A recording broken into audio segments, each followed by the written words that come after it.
La Bible en un an. Lecture du 4 février. Matthieu, chapitre 23, versets 13 à 39. Malheur à vous, scribes et pharisiens hypocrites, parce que vous fermez aux hommes le royaume des cieux. Vous n'y entrez pas vous-même, et vous n'y laissez pas entrer ceux qui veulent entrer. Malheur à vous, scribes et pharisiens hypocrites, parce que vous dévorez les maisons des veuves, et que vous faites pour l'apparence de longues prières. À cause de cela, vous serez jugés plus sévèrement. Malheur à vous, scribes et pharisiens hypocrites, parce que vous courez la mer et la terre pour faire un prosélyte et, quand il l'est devenu, vous en faites un fils de la Géhenne 2 fois plus que vous. Malheur à vous, conducteurs aveugles qui dites, si quelqu'un jure par le temple, ce n'est rien. Mais si quelqu'un jure par l'or du temple, il est engagé. Insensé et aveugle, lequel est le plus grand, l'or ou le temple qui sanctifie l'or? Si quelqu'un, dites-vous encore, jure par l'autel, ce n'est rien. Mais si quelqu'un jure par l'offrande qui est sur l'autel, il est engagé. Aveugle, lequel est le plus grand? L'offrande ou l'autel qui sanctifie l'offrande? Celui qui jure par l'autel et par tout ce qui est dessus. Celui qui jure par le temple, par celui qui habite. Et celui qui jure par le ciel, jure par le trône de Dieu et par celui qui est assis. Malheur à vous, scribes et pharisiens hypocrites, parce que vous payez la dîme de la menthe, de la nette et du cumin, et que vous laissez ce qui est le plus important dans la loi, la justice, la miséricorde et la fidélité. C'est là ce qu'il fallait pratiquer, sans négliger les autres choses. Conducteurs aveugles qui coulaient le moucheron et qui avalaient le chameau. Malheur à vous, scribes et pharisiens hypocrites, parce que vous nettoyez le dehors de la coupe et du plat, et qu'au-dedans, ils sont pleins de rapines et d'intempérance. Pharisiens aveugles, nettoient premièrement l'intérieur de la coupe et du plat, afin que l'extérieur aussi devienne net. Malheur à vous, scribes et pharisiens hypocrites, parce que vous ressemblez à des sépulcres blanchis, qui paraissent beaux au dehors, et qui, au dedans, sont pleins d'ossements, de morts, et de toute espèce d'impureté. Vous de même, au dehors, vous paraissez justes aux hommes, mais au dedans, vous êtes pleins d'hypocrisie et d'iniquité. Malheur à vous, scribes et pharisiens hypocrites, parce que vous bâtissez les tombeaux des prophètes et ornez les sépulcres des justes, et que vous dites, si nous avions vécu du temps de nos pères, nous ne nous serions pas joints à eux pour répandre le sang des prophètes. Vous témoignez ainsi contre vous-même que vous êtes les fils de ceux qui ont tué les prophètes. Comblez donc la mesure de vos pères.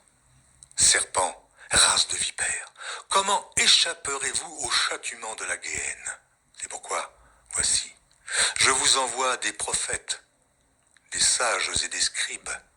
Vous tuerez et crucifierez les uns, vous battrez de verge les autres dans vos synagogues, et vous les persécuterez de ville en ville, afin que retombe sur vous tous le sang innocent répandu sur la terre, depuis le sang d'Abel le juste, jusqu'au sang de Zacharie, fils de Barachi, que vous avez tué entre le temple et l'autel. Je vous le dis en vérité, tout cela retombera sur cette génération. Jérusalem, Jérusalem qui tue les prophètes et qui lapide ceux qui te sont envoyés. Combien de fois ai-je voulu rassembler tes enfants, comme une poule rassemble ses poussins sous ses ailes, et vous ne l'avez pas voulu. Voici, votre maison vous sera laissée déserte, car, je vous le dis, vous ne me verrez plus désormais jusqu'à ce que vous disiez, béni soit celui qui vient au nom du Seigneur. Exode, chapitre 19, versets 16 à 25. Le 3e jour au matin, il y eut du tonnerre, des éclairs et une épaisse nuée sur la montagne. Le son du cor retentit fortement, et tout le peuple qui était dans le camp se mit à trembler. Moïse fit sortir le peuple du camp à la rencontre de Dieu, et ils se placèrent au bas de la montagne. Le mont Sinaï était tout enfumé, parce que l'Éternel y était descendu au milieu du feu, Cette fumée s'élevait comme la fumée d'une fournaise, et toute la montagne tremblait avec violence. Le son du corps retentissait de plus en plus fortement. Moïse parlait, et Dieu lui répondait à haute voix. Ainsi, l'Éternel descendit sur le mont Sinaï, sur le sommet de la montagne, et Moïse monta. L'Éternel dit à Moïse, « Descends, avertis solennellement le peuple, de peur qu'il ne se précipite vers l'Éternel pour regarder et qu'il n'en tombe un grand nombre. Que les sacrificateurs eux-mêmes qui s'approchent de l'Éternel se sanctifient aussi, de peur que l'Éternel ne cause des pertes dans leur rang. » Moïse dit à l'Éternel, « Le peuple ne pourra pas monter sur le mont Sinaï, car tu nous as solennellement avertis en disant, « Fixe des limites à la montagne et sanctifie-la. » L'Éternel lui dit, « Va, descends. Tu monteras ensuite avec Aaron, mais que les sacrificateurs et le peuple ne se précipitent pas pour monter vers l'Éternel, de peur qu'ils ne causent des pertes dans leur rang. » Moïse descendit vers le peuple et lui parla. Exode chapitre 20. Alors Dieu prononça toutes ces paroles en disant, « Je suis l'Éternel ton Dieu, qui t'ai fait sortir du pays d'Égypte, de la maison de servitude. Tu n'auras pas d'autre Dieu devant ma face. Tu ne te feras pas de statue, ni de représentation quelconque de ce qui est en haut dans les cieux, de ce qui est en bas sur la terre, et de ce qui est dans les eaux, plus bas que la terre. Tu ne te prosterneras pas devant elles, et tu ne leur rendras pas de culte, car moi, l'Éternel ton Dieu, je suis un Dieu jaloux, qui punit la faute des pères sur les fils jusqu'à la 3e et à la 4e génération de ceux qui me haïssent, et qui usent de bienveillance jusqu'à 1000 générations envers ceux qui m'aiment et qui gardent mes commandements. Tu ne prendras pas le nom de l'Éternel ton Dieu en vain, car l'Éternel ne tiendra pas pour innocent celui qui prendra son nom en vain. Souviens-toi du jour du Shabbat pour le sanctifier. Tu travailleras 6 jours et tu feras tout ton ouvrage. Mais le 7e jour est le Shabbat de l'Éternel, ton Dieu.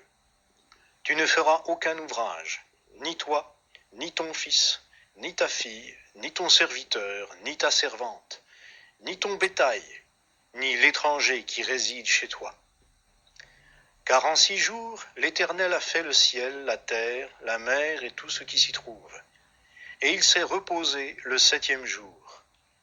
C'est pourquoi l'Éternel a béni le jour du Shabbat et l'a sanctifié. Honore ton père et ta mère, afin que tes jours se prolongent sur la terre que l'Éternel ton Dieu te donne. Tu ne commettras pas de meurtre. Tu ne commettras pas d'adultère. Tu ne commettras pas de vol. Tu ne porteras pas de faux témoignages contre ton prochain. Tu ne convoiteras pas la maison de ton prochain. Tu ne convoiteras pas la femme de ton prochain, ni son serviteur, ni sa servante, ni son bœuf, ni son âne, ni rien qui soit à ton prochain. Tout le peuple observait le tonnerre, les éclairs, le son du corps et la montagne fumante. À ce spectacle, le peuple tremblait et se tenait dans l'éloignement. Ils dirent à Moïse, « Parle-nous toi-même, et nous écouterons, mais que Dieu ne nous parle pas, de peur que nous ne mourions. »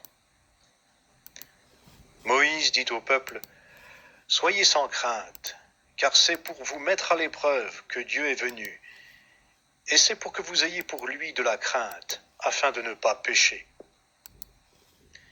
Le peuple se tenait dans l'éloignement, mais Moïse s'approcha de la nuée où était Dieu. L'Éternel dit à Moïse, Tu parleras ainsi aux Israélites. Vous avez vu que je vous ai parlé du ciel. Vous ne ferez pas à côté de moi des dieux d'argent, ni des dieux d'or. Vous ne vous en ferez pas. Tu me feras un autel de terre sur lequel tu offriras tes holocaustes, tes sacrifices de communion, ton petit et ton gros bétail. Partout où je rappellerai mon nom, je viendrai vers toi et je te bénirai.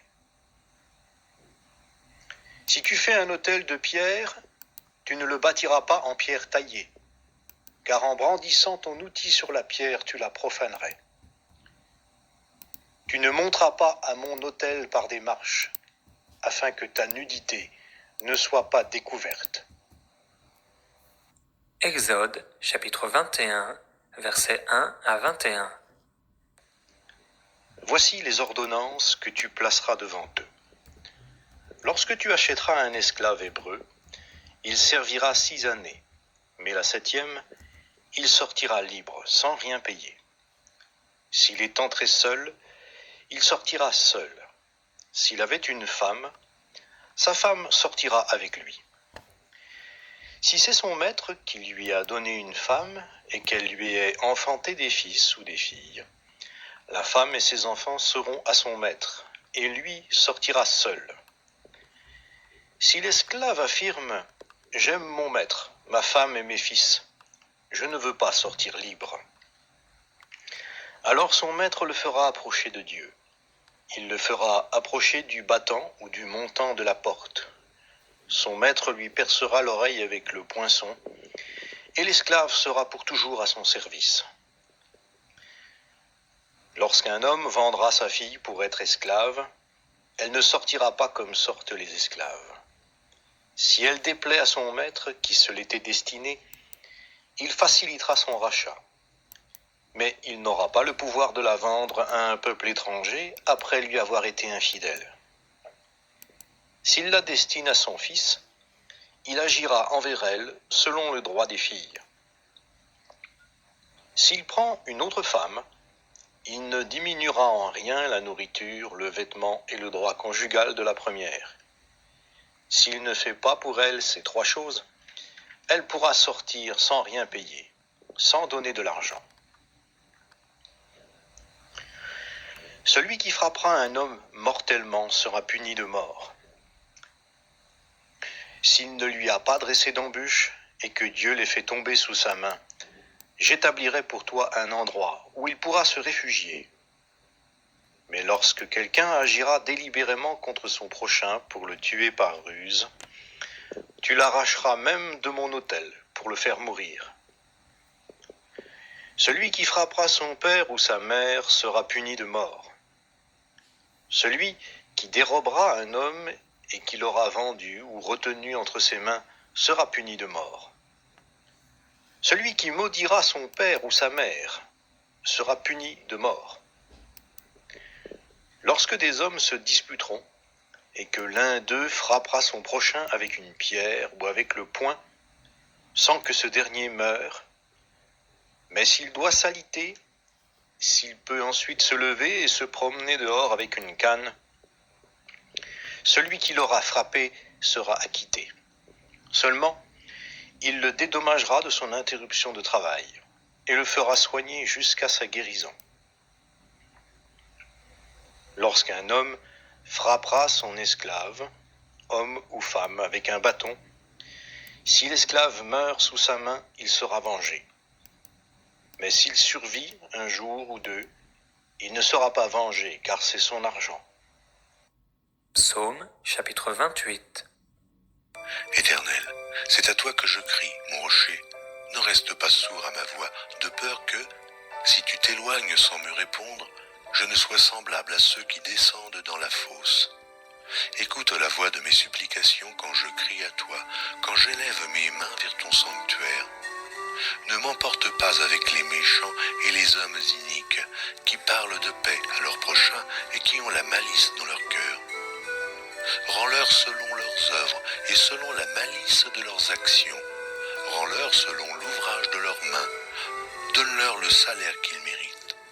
Car car ils ne sont pas attentifs aux œuvres de l'Éternel, à l'ouvrage de ses mains, qu'il les renverse et ne les relève point. Béni soit l'Éternel, car il exauce la voix de mes supplications. L'Éternel est ma force et mon bouclier. En lui mon cœur se confie, et je suis secouru. J'ai de l'allégresse dans le cœur, et je le loue par mes chants. L'Éternel est la force de son peuple. Il est le rocher des délivrances de son oint. Sauve ton peuple, et bénis ton héritage. Sois leur berger et leur soutien pour toujours.